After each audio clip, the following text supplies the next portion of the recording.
welcome to Midnight Cabaret News. I'm your host, Maria Caputo, reporting live from Bates. Though the exact birthplace of the fork is unknown, its origins are thought to be in Mesopotamia or ancient Rome. But despite these thousands of years of usefulness, there still aren't enough forks in Bates. Watch as our reporter takes secret footage, visiting 4 stations before finally resorting to using spoons. We asked students, what do you think of the fork situation in Bates? I think it's pretty I think there's definitely a problem. I'll tell you, it's getting desperate. I'm not sure how we can last like this much longer.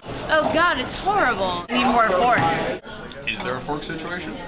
I think that it represents our economy, how we need to find a better solution to resources that we allocate for ourselves. I think it's an outrage, really.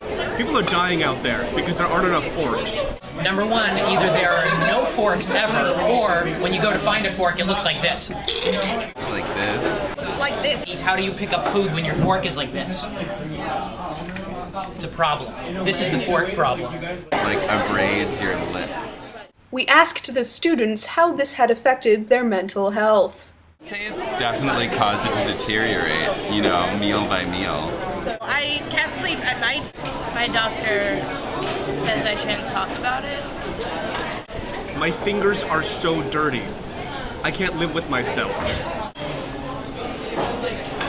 I have nightmares about forks at night sometimes. I'm in a boat, and I'm taking a biology test, and I'm eating eggs, but I don't have a fork. And so I have to eat it with my pencil, and then I fail the test, and then my pants are off. Sometimes I just burst into tears when I'm just sitting at my desk doing my job. And then I wake up and I'm screaming and sweating. Clearly, something had to be done. We're going in.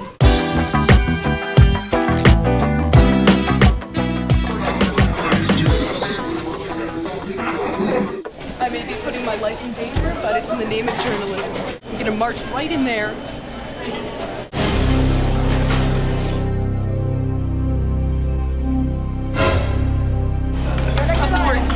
Abort mission. Mission, abort mission.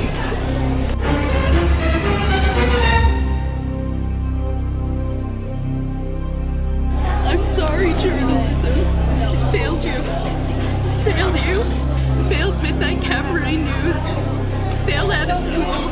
Now I'm working in a junkyard. Is this a junkyard? Not a junkyard. Before we jump to conclusions and accusations, we have to remember that Bates is open to the public. The forks could be getting stolen by a local in the Bronxville area who comes in for lunch, steals them, and then sells them on the black market. Our resident utensil culture expert tells us more. Bates always has enough knives and spoons, but where are the forks? The question is, are they utensilist? What do they have against these forks? I mean, there's already inter-utensil romances if you look at sporks, which are descended from the forks, but there's no sporks here either. Miss Pearson postulates that this lack of sporks stems from the spork's fork bloodline. I feel if this issue isn't addressed quickly enough, we will be faced with a system of oppression for years to come.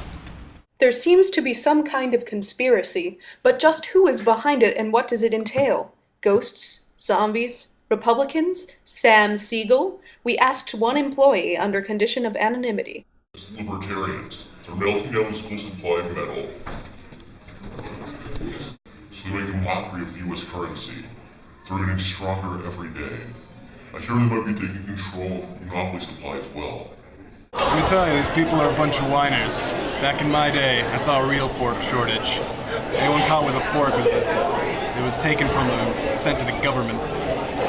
We had to use our hands, and then eventually hands became labeled as forks. It's ridiculous. We had to use knives as chopsticks, and that's just ridiculous. How are you going to hold a knife like a chopstick? We'll get through this. Don't listen to the haters out there. We have enough forks. You got to stay the course. Sometimes it's kind of annoying, but I can use knives and just stab them and pick things up if I need to. Is there anything else you'd like to add? Long live knife chopsticks. That's all. This week's edition